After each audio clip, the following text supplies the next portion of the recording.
অঙ্কিত সেন। আজকে আমাদের বিষয় হলো নার্ভাস সিস্টেম বা স্নায়ুতন্ত্র। আমাদের যে বিষয়টি নিয়ে আজকে আলোচনা করব সেটা হচ্ছে স্নায়ুতন্ত্র। দেখো, চাকরির পরীক্ষায় এই স্নায়ুতন্ত্র বা নার্ভাস সিস্টেম থেকে যে প্রশ্নগুলো আসে সেগুলো একটু আগে বলে নেওয়া যাক। দেখো, কত রকম নার্ভাস সিস্টেম আমাদের দেহে রয়েছে, তার টাইপসগুলো কী। বিশেষ করে মনে করো সেন্ট্রাল নার্ভাস সিস্টেম যে টাইপটা আমাদের রয়েছে, তার মধ্যে যে মস্তিষ্ক বা ব্রেন রয়েছে, এই ব্রেন থেকে কিন্তু অনেক প্রশ্ন চাকরির পরীক্ষায় আসে। আমরা দেখে নিই যে প্রশ্নগুলো চাকরির পরীক্ষায় আসে সেগুলো আমরা কি করে সহজে ছকের মাধ্যমে পড়তে পারি। চলো শুরু করা যাক আজকের টপিক, নার্ভাস সিস্টেম বা স্নায়ুতন্ত্র। সবার প্রথমে দেখে নিই আমরা স্নায়ুতন্ত্র কী কাজটা করছে আমাদের দেহে। স্নায়ুতন্ত্রের বেসিক কাজটা কী? দেখো, স্নায়ুতন্ত্র সমস্ত আভ্যন্তরীণ অঙ্গ ও তন্ত্রের মধ্যে সংযোগ রক্ষা করছে। সেকেন্ড পয়েন্ট কি? শরীর ও পরিবেশের মধ্যে যোগাযোগ রক্ষা করছে এই স্নায়ুতন্ত্র। সবচেয়ে গুরুত্বপূর্ণ বিষয় যেটা, শুধুমাত্র প্রাণীদেহেই স্নায়ুতন্ত্র দেখা যায়, উদ্ভিদ দেহে কিন্তু স্নায়ুতন্ত্র আমরা দেখতে পাবো না। যে স্নায়ুতন্ত্রের গঠনগত কার্যগত একক। দেখো, স্নায়ুতন্ত্রের গঠনগত কার্যগত হচ্ছে নিউরন বা স্নায়ুকোষ। আমাদের যে স্নায়ুতন্ত্র রয়েছে তার গঠনগত একক হচ্ছে স্নায়ুকোষ বা নিউরন। দেখো, এই নিউরন থেকে যে প্রশ্নগুলো আসে এটা হলো মানবদেহের সবচেয়ে লম্বা কোষ। মানবদেহের সবচেয়ে লম্বা কোষ হলো নিউরন। দ্বিতীয়, দেখো, নিউরন বা স্নায়ুকোষের কোনো বিভাজন হয় না। নিউরন বা স্নায়ুকোষের কোনো বিভাজন কিন্তু হয় না। জন্মের সময় ও পূর্ণাঙ্গ বৃদ্ধির পর নিউরন সংখ্যা একই থাকে। অর্থাৎ কোনো মানুষ যখন জন্মায় তার দেহে যে কটা নিউরন থাকে, যখন মানুষের পূর্ণাঙ্গ দেহ হয়ে যায় তখনও কিন্তু নিউরন সংখ্যাটা একই থাকে। কিন্তু যে টার্মিনোলজিগুলি আর তোমাদের জানতে হবে সেটা হলো এই ডেনড্রিটিস আর অ্যাক্সন টার্মিনালস। এই অ্যাক্সন আর ডেনড্রন এই শব্দ দুটো তোমাদের জানতে হবে। এটা অ্যাক্সন, পরীক্ষায় প্রশ্ন আসে অ্যাক্সন কোন কোষের সঙ্গে জড়িত। অ্যাকশন শব্দটি সেটা হচ্ছে নিউরনের সঙ্গে জড়িত। এছাড়া মায়োলিন শীট থাকে। এই নামগুলো একটু জেনে রাখো। দেখো, চাকরির পরীক্ষার জন্য নিউরন সংক্রান্ত বিস্তারিত না পড়লেও চলবে, শুধু যে কটা টার্মিনোলজি বললাম আর যে কটা তথ্য আমি দিলাম শুধু এটুকুই পড়ো। চাকরির পরীক্ষা থেকে এর বাইরে কোনো প্রশ্ন কিন্তু আসে না। এইবারে দেখব স্নায়ুতন্ত্রের শ্রেণীবিভাগ। দেখো, স্নায়ুতন্ত্র তিন প্রকার। মানবদেহের স্নায়ুতন্ত্র তিন প্রকার। একটা হচ্ছে কেন্দ্রীয় স্নায়ুতন্ত্র, 2 নম্বর হচ্ছে প্রান্তীয় স্নায়ুতন্ত্র, 3 নম্বর হচ্ছে স্বয়ংক্রিয় স্নায়ুতন্ত্র। দেখো, এই কেন্দ্রীয় স্নায়ুতন্ত্র বা সেন্ট্রাল নার্ভাস সিস্টেমের দুটো ভাগ। একটা হচ্ছে মস্তিষ্ক বা ব্রেন, আর একটা সুষুম্নাকাণ্ড বা স্পাইনাল কর্ড। তেমনভাবে প্রান্তীয় স্নায়ুতন্ত্র বা পেরিফেরাল নার্ভাস সিস্টেমের দুটো পার্ট। একটা করোটিক স্নায়ু যার সংখ্যা 12 জোড়া, আর সুষুম্নীয় স্নায়ু বা সুষুম্না স্নায়ু যার সংখ্যা কিন্তু 31 জোড়া। দেখো, পরীক্ষায় বেশ কয়েকবার এই প্রশ্নটা এসেছিল যে করোটিক স্নায়ুর সংখ্যা কত, সুষুম্না স্নায়ুর সংখ্যা কত। তো এই টপিক দুটো কিন্তু জরুরি পরীক্ষার জন্য। আর রয়েছে কি স্বয়ংক্রিয় স্নায়ুতন্ত্র বা অটোমেটিক নার্ভাস সিস্টেম। এই অটোমেটিক নার্ভাস সিস্টেমের কাজ কি? বিভিন্ন গ্রন্থি, অনৈচ্ছিক পেশি, হৃদপেশি ইত্যাদিতে সাড়া পৌঁছে দেওয়া। তো আমরা মানবদেহের স্নায়ুতন্ত্রের 3টে পার্ট দেখলাম, কেন্দ্রীয় স্নায়ুতন্ত্র, প্রান্তীয় স্নায়ুতন্ত্র আর স্বয়ংক্রিয় স্নায়ুতন্ত্র। এই কেন্দ্রীয় স্নায়ুতন্ত্র এবার আমরা দেখব। দেখো, কেন্দ্রীয় স্নায়ুতন্ত্র ব্রেন আর স্পাইনাল কর্ড নিয়ে গঠিত। তো এইবার দেখি চাকরির পরীক্ষায় এই ব্রেন আর স্পাইনাল কর্ড থেকে কী কী প্রশ্ন আসে। সবার আগে আমরা কেন্দ্রীয় স্নায়ুতন্ত্রটাকে ভালো করে দেখে নিই কীরকম দেখতে হয় কেন্দ্রীয় স্নায়ুতন্ত্র। তো ছবিতে আমরা নার্ভাস সিস্টেম দেখতে পাচ্ছি। তো দেখো নার্ভাস সিস্টেমটা যদি আমরা দেখতে চাই তো আমরা, এটা আমাদের সেন্ট্রাল নার্ভাস সিস্টেমের অংশ। দেখুন, ব্রেন, এই আমাদের ব্রেন, আর এটা হলো আমাদের সুষুম্নাকাণ্ড বা স্পাইনাল কর্ড। তোমরা একটু দেখে নাও ভিউজটা। এইভাবে আমরা আমাদের সেন্ট্রাল নার্ভাস সিস্টেম আমাদের এইরকম দেখতে। নার্ভাস সিস্টেমের যে গুরুত্বপূর্ণ অংশ নিয়ে আলোচনা করব সেটা হলো হিউম্যান ব্রেন। হিউম্যান ব্রেন থেকে পরীক্ষায় প্রচুর প্রশ্ন আসে। সবার আগে থেকে হিউম্যান ব্রেনের স্ট্রাকচার আমরা দেখি। হিউম্যান ব্রেন দেখো তিনটে ভাগে ভাগ করা রয়েছে। একটা হচ্ছে ফোর ব্রেন বা অগ্র মস্তিষ্ক, 2 নম্বর হচ্ছে মিড ব্রেন বা মধ্য মস্তিষ্ক, 3 নম্বর হচ্ছে হিন ব্রেন বা পশ্চাৎ মস্তিষ্ক। তো দেখো অগ্র মস্তিষ্কের 3টে ভাগ, সেরিব্রাম, থ্যালামাস আর হাইপোথ্যালামাস।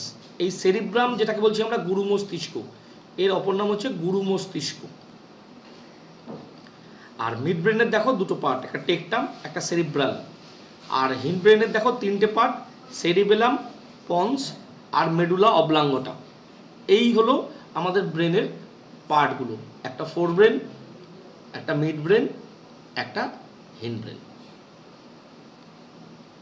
যদি ভিজিবলি দেখি তো দেখো পার্টগুলো দেখো, আমরা হিউম্যান ব্রেনের 3টে পার্ট দেখেছিলাম। ফার্স্ট পার্ট ছিল কি আমাদের ফোর ব্রেন, এই পুরো অংশটা হলো ফোর ব্রেন, এই যে বাইরের দিকের অংশটা এটা ফোর ব্রেন। আর দেখো এই ভেতরের অংশটা হচ্ছে মিড ব্রেন, এই ভেতরে আছে আমাদের মিড ব্রেন। আর এই যে বাইরের দিকের এই পেছনের অংশ দেখতে পাচ্ছ এটা হচ্ছে হিন ব্রেন। তো একটু জুম করে আমরা দেখি, তো দেখো তো এটা হলো আমাদের ফোর ব্রেন, তার মাঝে আছে মিড ব্রেন, ওই ভেতরের দিকে মিড ব্রেন। আমরা ক্রস সেকশনালস দেখবো, ক্রস সেকশন করে হিউম্যান ব্রেনকে দেখবো এরপরে।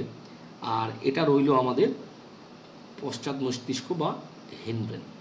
আর এইটা অ্যাকচুয়ালি মেডুলা অবলাঙ্গুটা, মানে সুষুম্না শীর্ষক, এই জায়গাটাকে বলছি আমরা, এই যে পয়েন্টটা দেখছো এটা কিন্তু মেডুলা অবলাঙ্গুটা। এরপরেই শুরু হয়ে যায় আমাদের সুষুম্না কাণ্ড। তো হিউম্যান ব্রেনটা ভালো করে দেখে নাও, এটাকে যদি আরও জুম করে দেখো তো দেখো এর গায়ে ভিন্ন ভিন্ন স্নায়ুগুলো তোমরা বা ব্রেন সেলগুলো তোমরা দেখতে পাবে। তো আমরা হিউম্যান ব্রেন দেখছিলাম, তো হিউম্যান ব্রেনের থেকে যে প্রশ্নগুলো আসে সেগুলো একবার আলোচনা করে নেওয়া যাক। দেখো আমরা এই হিউম্যান ব্রেন এখানে দেখতে পাচ্ছি, এই দেখো হিউম্যান ব্রেন, এই হিউম্যান ব্রেন আমরা কিছুক্ষণ আগে দেখলাম। দেখো হিউম্যান ব্রেনকে যদি এভাবে ধরি দেখো, তো পাশের স্থির চিত্রের সাথে দেখো এই চিত্রটা মিটিয়ে দেখো এইরকম হয় আমাদের মানব মস্তিষ্ক দেখতে। তো দেখো যেটা এবার আলোচ্য বিষয় যেটা সেটা হলো সবার আগে জানতে হবে হিউম্যান ব্রেনের ওয়েট বা ওজন, অ্যাপ্রক্সিমেট ওয়েট সেটা হলো 1400 গ্রাম। 1400 গ্রাম হচ্ছে অ্যাপ্রক্সিমেট ওজন আমাদের মানব মস্তিষ্কের।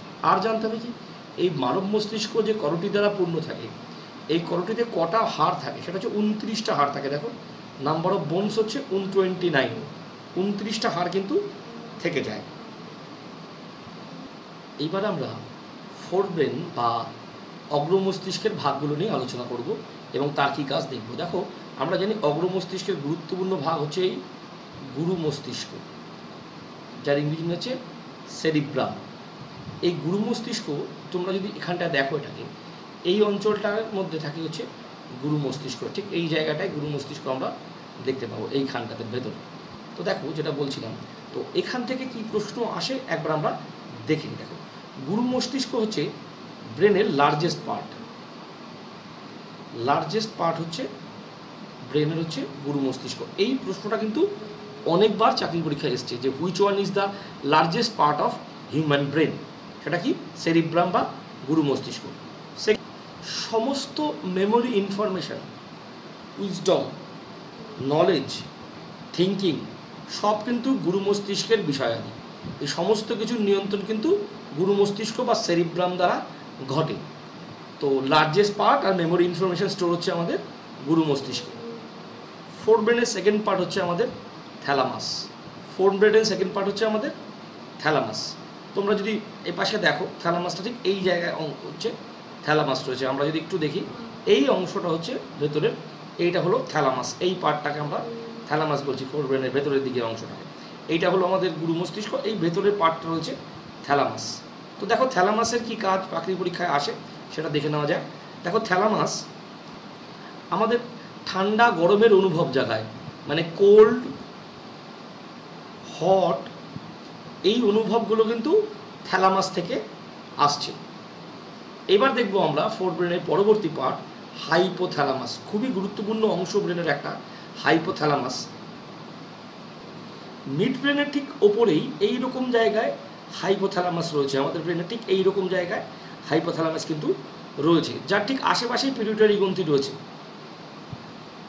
এই হাইপোথ্যালামাস কিন্তু আমাদের পিটুইটারি গ্রন্থির যে পিটুইটারি গ্রন্থি রয়েছে, এই পিটুইটারি গ্রন্থির সিক্রেশন কিন্তু হাইপোথ্যালামাসের উপর নিয়ন্ত্রিত হয়। আর কি ব্লাড প্রেশার নিয়ন্ত্রিত হয়, ব্লাড প্রেশার নিয়ন্ত্রিত হয় কিন্তু এই হাইপোথ্যালামাস দ্বারা। তো আমরা অগ্র মস্তিষ্কের গুরু মস্তিষ্ক বা সেরিব্রাম, থ্যালামাস ও হাইপোথ্যালামাসের কাজ জানলাম। পরীক্ষায় না সরাসরি এই কাজগুলো প্রশ্ন আসে যে এই ব্লাড প্রেশার কোন অংশ দ্বারা নিয়ন্ত্রিত হয়, মস্তিষ্কের সবচেয়ে বড় অংশ কোনটা, এই প্রশ্নগুলো কিন্তু পরীক্ষায় আসা যাওয়া করে। নেক্সট আমরা দেখব হচ্ছে মধ্য মস্তিষ্ক। এই ভেতরে অংশটা রয়েছে মধ্য মস্তিষ্ক, তার কিছু কাজ আমরা দেখব। দেখো এই জায়গায় রয়েছে মধ্য মস্তিষ্ক। তো দেখো এই মধ্য মস্তিষ্কের বা মিড ব্রেনের কাজ হলো, এটা কি আমাদের দৃষ্টিশক্তি ও শ্রবণ শক্তির নিয়ন্ত্রণ কিন্তু মধ্য মস্তিষ্ক বা মিড ব্রেন দিয়ে হয়। কি আমাদের control of vision and hearing power, এটা কিন্তু মধ্য মস্তিষ্ক দ্বারা কিন্তু নিয়ন্ত্রিত হচ্ছে। এইবারে চলে আসছি পশ্চাৎ মস্তিষ্কের গুরুত্বপূর্ণ অংশ, যাকে বলছি আমরা লঘু মস্তিষ্ক বা সেরিবেলাম। এই দেখো এইটা হলো মস্তিষ্কের পশ্চাৎ মস্তিষ্ক, যাকে বলছি আমরা লঘু মস্তিষ্ক, যাকে ইংরেজি নাম হচ্ছে সেরিবেলাম। এই সেরিবেলামের কাজগুলো আমরা দেখব, কারণ এই কাজগুলো কিন্তু পরীক্ষায় জিজ্ঞাসা করে। দেখো সেরিবেলামের কাজগুলো, গুরুত্বপূর্ণ কাজ তিনটে হলো, সেটা হচ্ছে সবচেয়ে জরুরি কাজ, সেটা কি দেখো coordination of accurate balance. Coordination of accurate balance অর্থাৎ আমাদের দেহের যে ব্যালেন্স, সেটা কিন্তু পুরোটাই এই লঘু মস্তিষ্কের উপরে কিন্তু এটা নির্ভর করে। লঘু মস্তিষ্কটা পুরো ব্যালেন্স দেখে চলতে থাকে। পরবর্তী দেখো, অর্থাৎ এই যে মানবদেহের যে ভারসাম্য, এটা কিন্তু এই লঘু মস্তিষ্কের মাধ্যমে কিন্তু নিয়ন্ত্রিত হয়। দ্বিতীয় দেখো লঘু মস্তিষ্কের বিষয় যেটা, দেখো আমাদের মানবদেহের যে হার্টবিট, কন্ট্রোল অফ হার্টবিট, আমাদের যে হার্টবিট সেটা কিন্তু লঘু মস্তিষ্ক দ্বারা নিয়ন্ত্রিত হয়। তারপরে দেখো আমাদের ব্রিদিং, আমাদের শ্বাস প্রশ্বাস, এটাও লঘু মস্তিষ্ক দ্বারা নিয়ন্ত্রিত হয়। আরেকটা গুরুত্বপূর্ণ বিষয় স্যালিভারি সিক্রেশন, আমাদের যে লালা নিঃসরণ ঘটে, এই লালা নিঃসরণের যে নিয়ন্ত্রণ, সেটাও কিন্তু এই লঘু মস্তিষ্ক দ্বারা ঘটে। অর্থাৎ এই যে তোমরা এখানে দেখতে পাচ্ছ লঘু মস্তিষ্ক, যাকে আমরা বলছি সেরিবেলাম, এই সেরিবেলামের কাজ কিন্তু এই সমস্ত কাজগুলো দেখো বড় করে দেখো, সেরিবেলাম কিন্তু এরকম দেখতে হয়। তো আমরা লঘু মস্তিষ্কের কাজ দেখে নিলাম। এবারে আমরা চট করে দেখে নিই এই সুষুম্না শীর্ষক বা মেডুলা অবলাঙ্গুটার কি কাজ রয়েছে। দেখো ছবিতে দেখো মেডুলা অবলাঙ্গুটা কোন জায়গাটাকে আমরা দেখছি। দেখো এই যে অংশটা রয়েছে ব্রেনের, এই যে অংশটা দেখতে পাচ্ছ, এটা হলো মেডুলা অবলাঙ্গুটা। এই মেডুলা অবলাঙ্গুটা বা সুষুম্না শীর্ষকের কাজ হলো এই যে আমাদের যে মানব মস্তিষ্ক, এই মানব মস্তিষ্কের সঙ্গে এই সুষুম্নাকাণ্ড যেটা আছে, এই সুষুম্নাকাণ্ড এখান দিয়ে যেটা রয়েছে, সেটার মধ্যে একটা সংযোগ স্থাপন করা।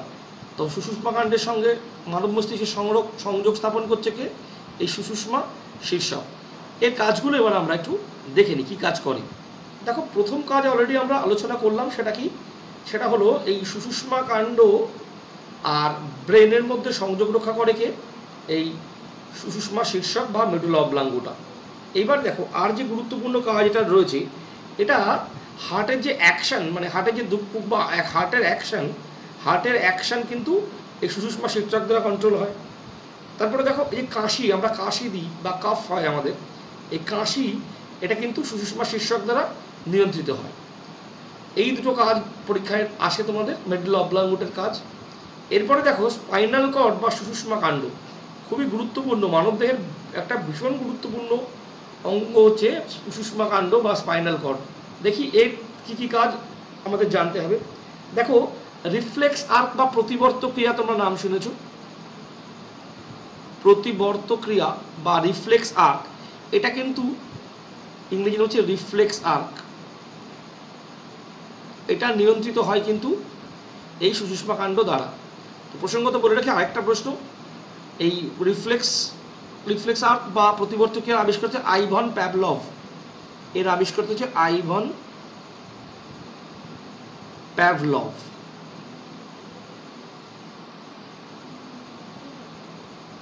ইনি কিন্তু এই প্রতিবর্ত ক্রিয়া আবিষ্কার করেছিলেন সবার প্রথমে। এবার আমরা দেখে নিই এই যে পিটুইটারি গ্রন্থি, সেই গ্রন্থি সম্বন্ধে একটু দেখব। তো ছবিতে যদি দেখো, একটু দেখো, এইটা হলো পিটুইটারি গ্রন্থি। মস্তিষ্কের সেলাটার্সিকা প্রকোষ্ঠের মধ্যে কিন্তু পিটুইটারি গ্রন্থি আছে। তো এই প্রকোষ্ঠটার নাম মনে রেখো, সেলাটার্সিকা প্রকোষ্ঠ। সেলাটার্সিকা প্রকোষ্ঠের মধ্যে কিন্তু এই পিটুইটারি গ্রন্থি অবস্থিত, আমরা অলরেডি এখানে ছবিতে দেখেছি। এইবার দেখো এই পিটুইটারি গ্রন্থি সম্বন্ধে কী কী প্রশ্ন আসে সেটা সবার আগে দেখো। এটাকে বলা হয় মাস্টার গ্ল্যান্ড বা সমস্ত গ্রন্থির প্রভু গ্রন্থি। আর সেকেন্ড যে পয়েন্টটা পরীক্ষায় প্রশ্নতে আসে সেটা হলো, এটা হলো স্মলেস্ট এন্ডোক্রাইন গ্ল্যান্ড, মানে সবচেয়ে ছোট অন্তঃক্ষরা গ্রন্থি, এটা কিন্তু পিটুইটারি। তো আমরা হিউম্যান ব্রেনের সমস্ত পার্টগুলো আমরা দেখলাম এবং হিউম্যান ব্রেনের পার্টগুলো থেকে যে প্রশ্নগুলো পরীক্ষায় আসা যাওয়া করে সেগুলো নিয়ে একটা আলোচনা করলাম।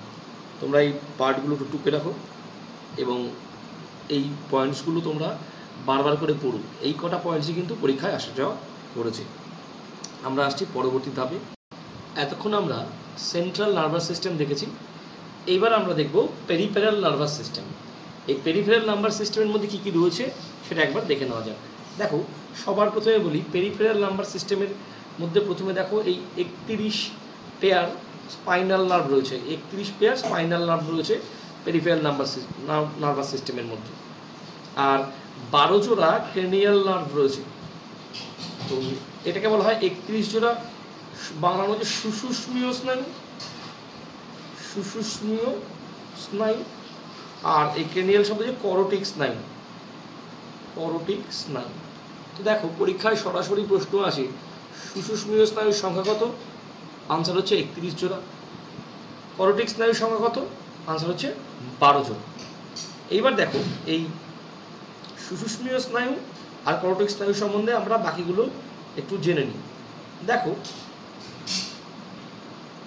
স্পাইনাল নার্ভ, এই স্পাইনাল নার্ভ বা সুষুম্নীয় স্নায়ু দেখো মোট আছে 31 জোড়া বা 31 পেয়ার।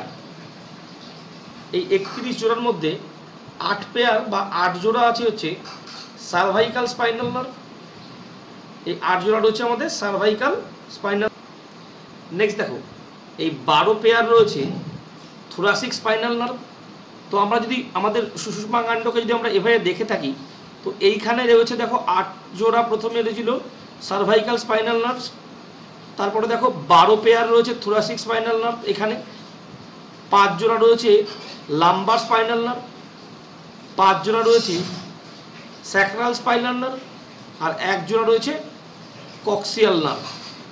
এইভাবে সুষুম্নাকাণ্ডের সঙ্গে বা স্পাইনাল কর্ডের সঙ্গে কিন্তু এই নার্ভগুলো জুড়ে আছে। মোট 31 জোড়া রয়েছে এখানে। এবার আমরা দেখছি করোটিক স্নায়ু বা ক্রেনিয়াল নার্ভস। করোটিক স্নায়ু বা ক্রেনিয়াল নার্ভস, দেখো ক্রেনিয়াল নার্ভস রয়েছে 12 জোড়া। তো এই ক্রেনিয়াল নার্ভ 12 জোড়া, এই 12 জোড়ার মধ্যে কিছু কিছু নার্ভ যেগুলো ভিন্ন ভিন্ন অর্গানের সেন্সের জন্য কাজে লাগে, ব্রেনের অর্গানের সেন্সের জন্য কাজে লাগানো হয়।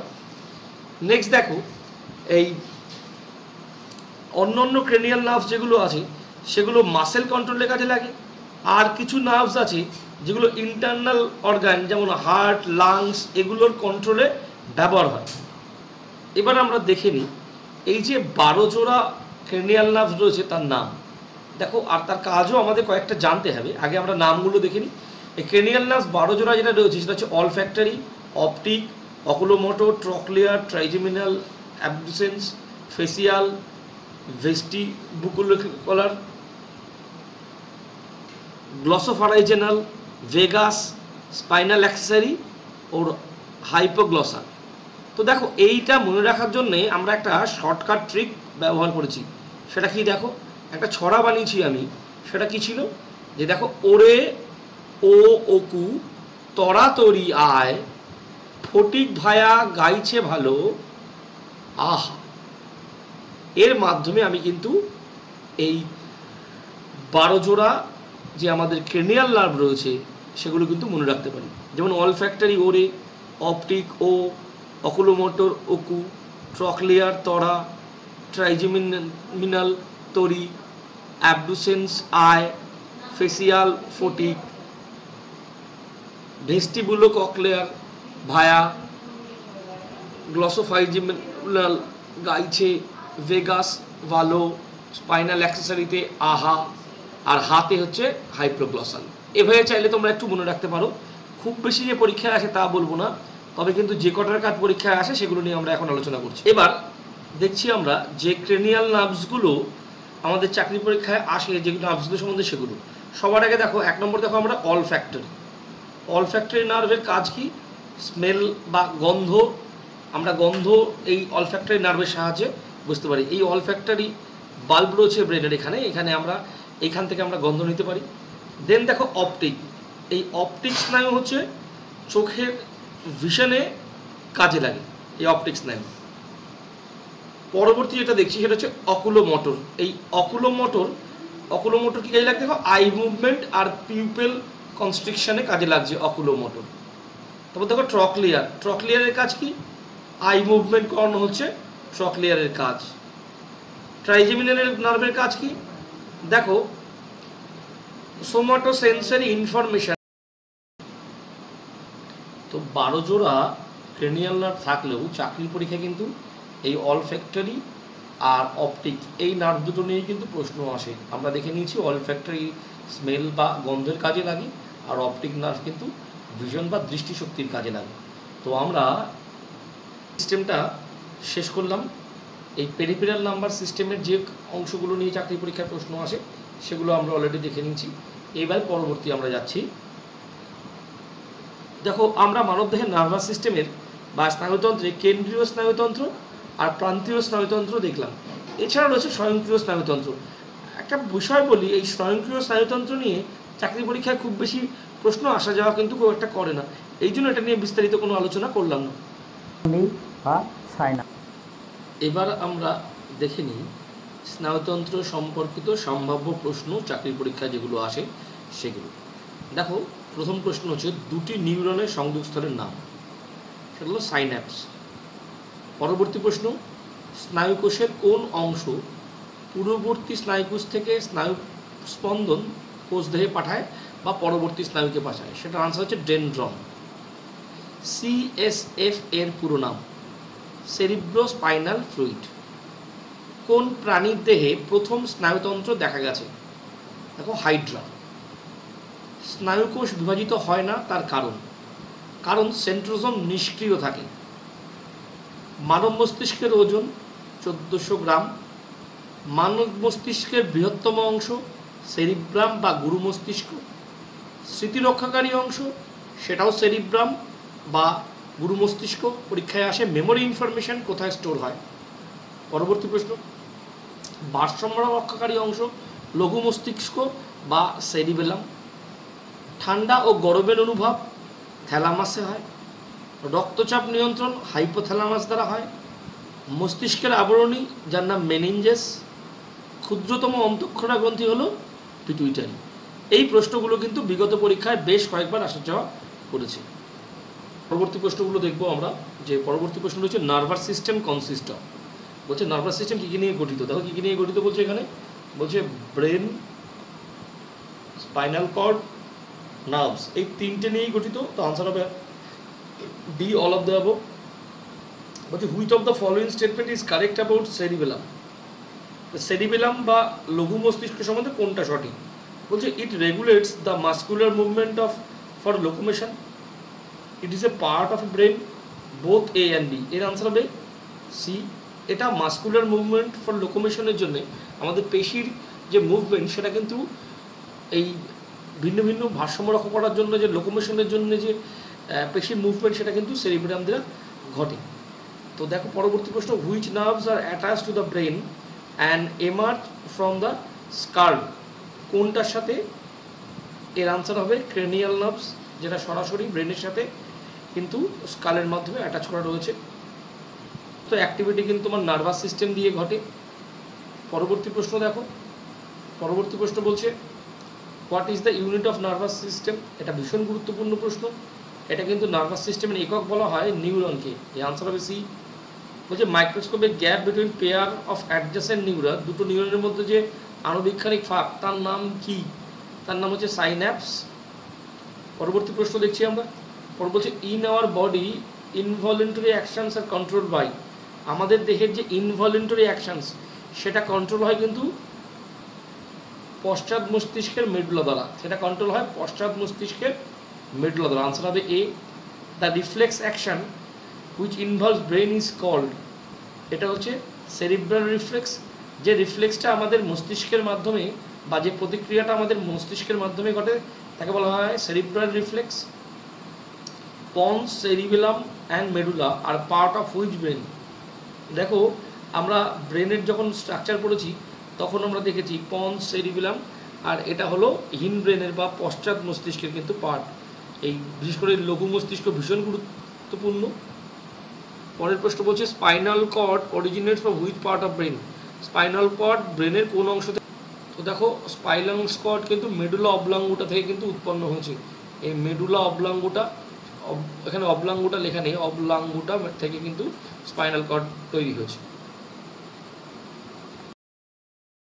আমাদের সেন্ট্রাল নার্ভাস সিস্টেম, তাছাড়া আমাদের নার্ভাস সিস্টেম সংক্রান্ত বিষয়ে আলোচনা। আশা করি ভিডিওটা তোমরা দেখবে, খাতায় লিখে রাখবে। ভিডিওটা ভালো লাগলে লাইক, কমেন্ট ও শেয়ার করতে একদম ভুলো না। যে কোনো পরীক্ষা, WBCS, রেল, PSCর অন্য কোনো পরীক্ষা, সব পরীক্ষার জন্য কিন্তু এই ভিডিওটা উপযোগী রয়েছে। ভালো লাগলে তোমরা শেয়ার করো। আজকের মতো এটুকু। পরবর্তী ভিডিও নিয়ে আমি আবার হাজির হচ্ছি তোমাদের কাছে।